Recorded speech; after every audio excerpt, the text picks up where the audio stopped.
Morning everybody, here I am sitting outside on a beautiful Saturday morning at St Mary's, about to talk about some rather challenging things really, because there's a line near the end of tomorrow's Gospel reading, which is from Luke chapter 9, which would have shocked and in fact outraged probably all of Jesus's Jewish contemporaries and probably many non-Jews, Gentiles that is, as well.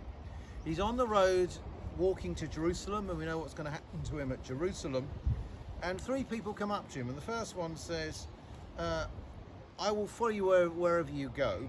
And Jesus says to him, foxes have holes and birds of the air have nests, but the Son of Man has nowhere to lay his head. In other words, are you willing to rough it if you're going to follow me? The second man comes up to him and says, or Jesus says to him, follow me. But the man says, Lord, first let me go and bury my father. And Jesus replies, let the dead bury their own dead, but as for you, go and proclaim the kingdom of God. Now, we might pass over that line and think, well, it's a bit odd, but that would have horrified many of Jesus' contemporaries. The obligation of burying your father was considered one of the most sacred and binding duties on a son. Think about the fourth commandment of the 10 commandments, honor thy father and mother, etc. But you can see for Jesus, even doing something like that comes a long, long second to following him and announcing that God's kingdom has come.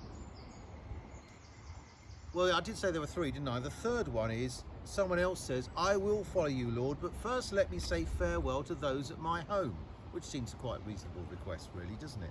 Jesus replies, no one who puts a hand to the plough and looks back is fit for the kingdom of God, which is a bit of a weird response, because not many of us have a great knowledge of farming, let alone ploughing in the old style when you're behind a team of oxen.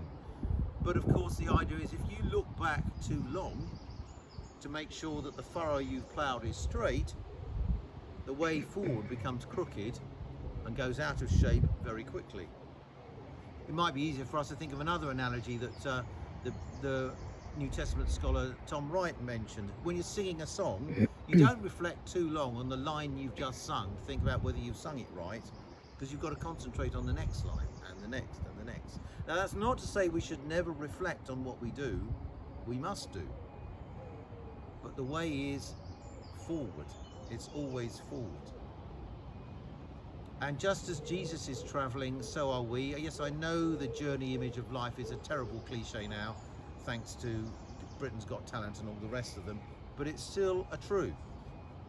Where are we being asked to travel, and who are we travelling with? For us in the church, it's trying to stumble along in the wake of this strange person, Jesus. For you, it may be different. The way forward